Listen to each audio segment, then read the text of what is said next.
exact, on est à 10 500 en 2016. Mais on s'approche parfois de 12 000 diplômés par an, ce qui représente 20% des diplômés. Ça, c'est un grand potentiel aussi. Et l'ensemble de l'emploi dans le secteur, c'est autour de 90 000 emplois, dont 70 000 dans le secteur privé.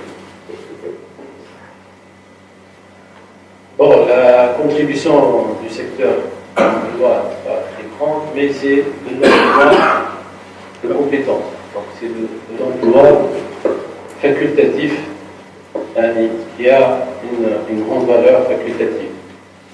Pardon, je dis facultatif, je veux dire qualitatif. C'est autour de 2,8% en 2016. Bien sûr, si on parle du secteur TIC, on ne peut pas ne pas parler de la stratégie digitale Tunisie 2020, qui structure notre activité aujourd'hui depuis 2013, c'est cette stratégie. Cette stratégie, on est fiers de l'avoir établie en partenariat public-privé. Donc c'est une stratégie qui est adoptée, qui est où il y a un consensus autour de cette stratégie entre tous les acteurs. Donc on l'a travaillé ensemble à travers des moments clés de notre histoire récente, en 2013, COP en 2014, et ainsi de suite. Donc aujourd'hui, on a une stratégie, on a une vision, et notre rôle, les différents gouvernements depuis 2014, notre rôle c'est de déployer cette stratégie. Si je résume la vision et les étapes de cette stratégie, ce qu'on veut c'est que le digital soit le moteur de transformation socio-économique dans le pays. Le pays en général vit une transformation post-révolutionnaire où on veut positionner le digital comme moteur de transformation, moteur de cette transformation sur le niveau économique et social. Et deuxièmement, on veut positionner le pays comme pôle d'excellence, comme hub.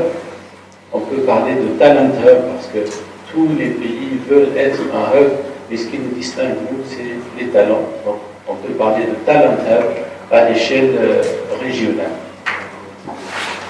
Il y a des réalisations. Par contre, c'est en deçà de nos ambitions. Nos ambitions sont supérieures, sont au-delà des réalisations faites jusqu'à aujourd'hui.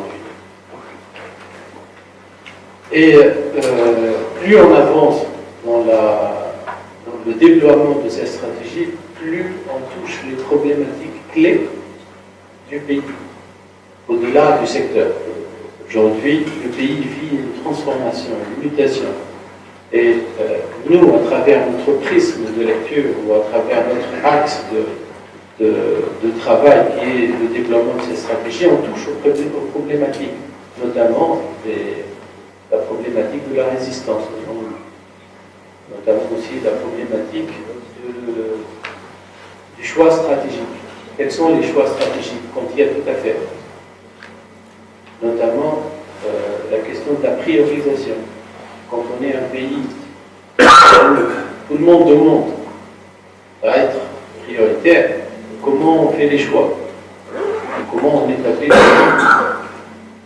Autrement dit, pour nous qui agissons pour déployer cette stratégie, comment on arrive à prioriser notre stratégie et notre programme par rapport à d'autres secteurs? Si on regarde la loi de finances cette année ou même la répartition du budget, on peut tirer des conclusions très rapidement. On est un pays aujourd'hui, ciel clair. On est un pays où la priorité c'est d'abord l'agriculture et après le tourisme.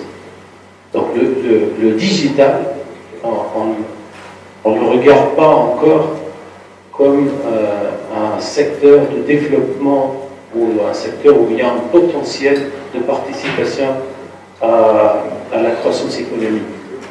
Aujourd'hui, on le regarde comme une rampe. C'est-à-dire que c'est un secteur qui marche dans l'inconscient même dans l'esprit du pouvoir public aujourd'hui, le secteur, c'est un secteur qui marche, et donc c'est un secteur qui rapporte en termes de rentrée d'argent pour l'État. Donc on n'est pas encore dans l'esprit de le regarder autrement, c'est-à-dire d'y investir fortement pour espérer un retour sur investissement et aussi pour finalement traduire notre vision qui est de faire du digital le moteur de transformation. Aujourd'hui, le rythme avec lequel on travaille ne permet pas de traduire cette vision qui est de faire du digital un moteur de transformation socio-économique. Mais avec les moyens qu'on a, au ministère, d'ailleurs avec l'équipe, on s'est donné comme objectif d'abord de rester dans la continuité, c'est-à-dire que pour nous, la stratégie digitale Tunisie Papa, c'est notre stratégie, et donc nous, on se doit de continuer dans la même ligne. Et deuxièmement, ce qui nous intéresse, c'est accélérer le rythme d'exécution des projets.